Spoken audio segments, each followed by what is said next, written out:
Thousands of people boarded flights, crossed oceans, and paid for hotel rooms just to sit inside a stadium for a match that wasn't even part of the real tournament. No trophy.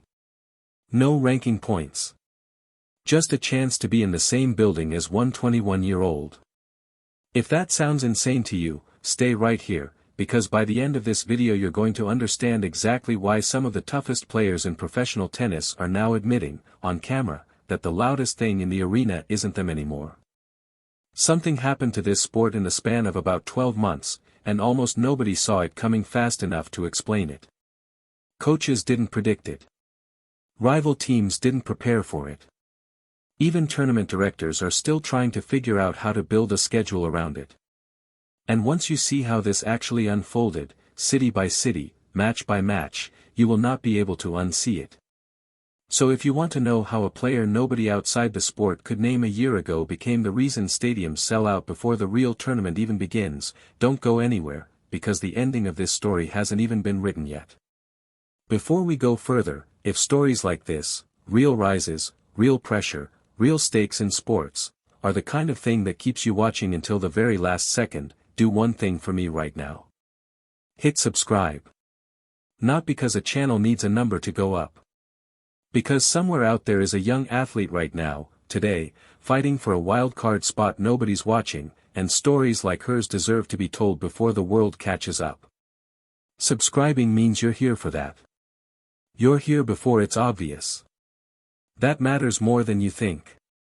Now let's go back to where almost nobody was paying attention. Her name is Alex Eala. Remember that name, because it went from unfamiliar to unavoidable faster than almost anyone in the sport can explain. A little over a year ago, she wasn't selling out arenas. She wasn't trending anywhere.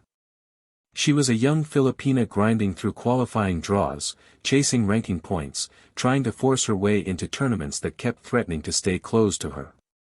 If you had told her then that a mixed doubles exhibition featuring her name would be treated like a marquee event at Flushing Meadows, she probably would have laughed and gone back to practice. So how did this actually start? Not in New York. Not yet.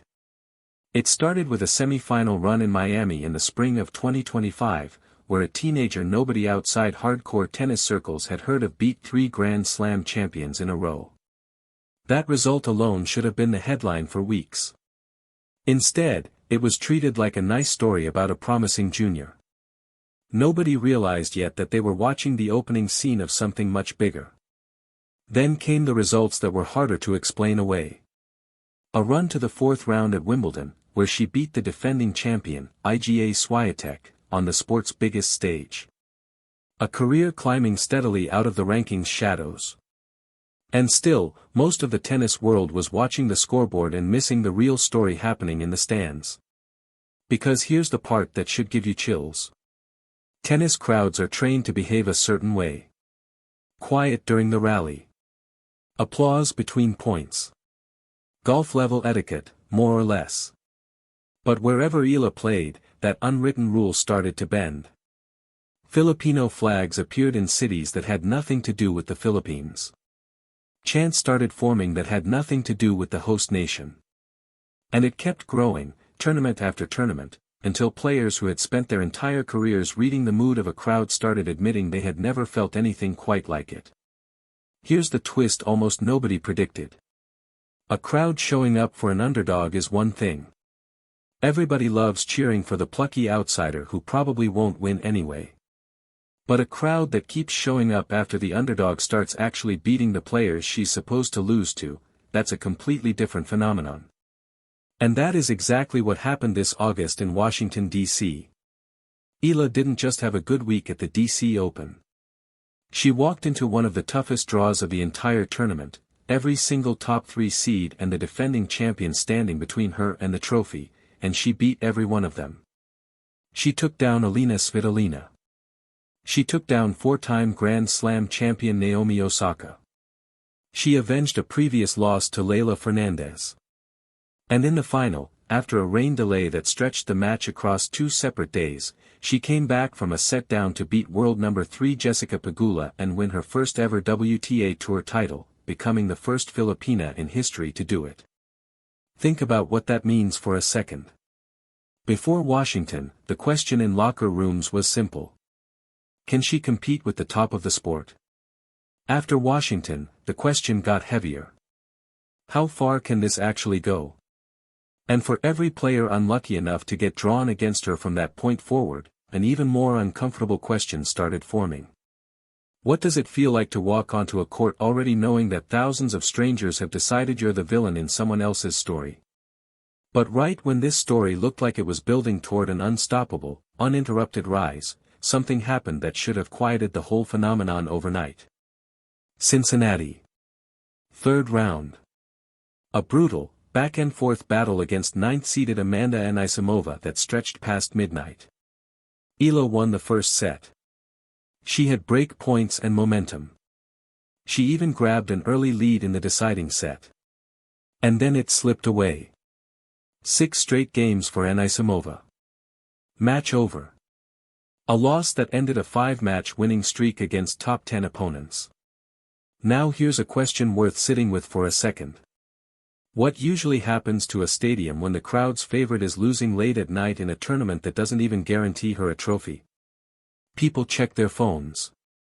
They grab their jackets. They beat the parking lot traffic. That is the normal pattern. That is not what happened in Cincinnati. So many fans stayed, and cheered so loudly, that Anisimova herself said afterward she needed, in her words, a pick-me-up late in the match, and admitted openly how much respect she has for how loved Eala is by that crowd. That detail matters more than the scoreline does. Because a crowd that only shows up when you're winning is a crowd of fair-weather admirers. A crowd that stays deep into the night for a losing battle it knows is already lost, that's not just fandom anymore. That's loyalty. That's identity.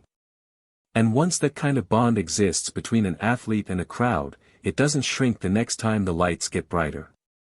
It grows. Which brings us to right now.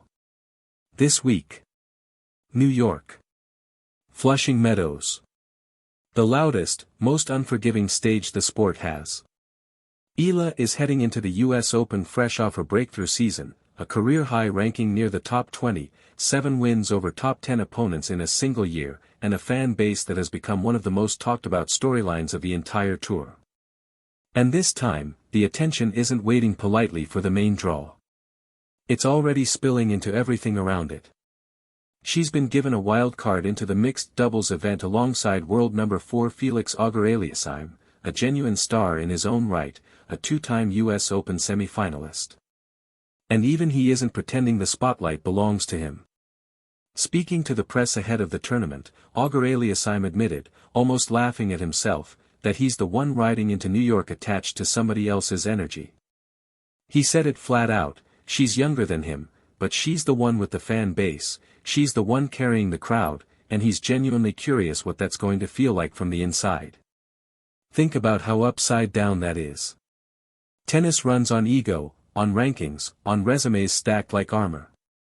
And here is a decorated, top 5 ranked professional essentially conceding the atmosphere in advance to his own partner. That admission matters more than people realize, because it proves this thing has stopped being contained to Eala alone. Opponents feel it before the first ball is struck. Broadcasters talk about it constantly. Tournament directors are quietly building their schedules around it. The head of the Cincinnati Open said he could feel the size of her following before she'd even played her first match there. And somewhere underneath all of it, Eala has to carry that weight every single day in a way that never shows up on a stat sheet. So what does that weight actually feel like? Picture it. You walk out to serve, and the first thing you see isn't the baseline. It's a wall of flags from a country you're representing, thousands of miles from home, staring back at you. You hear your own name chanted before the first ball is even struck. You know with total certainty that one clean winner will trigger an explosion of noise, and one unforced error will land on thousands of people who desperately want you to succeed. That is not ordinary pressure. That is expectation with a pulse. And here's the contradiction that makes this story impossible to flatten into something simple. The same crowd noise that has lifted Eala into moments she couldn't have reached alone is the same crowd noise that could, one day, on the wrong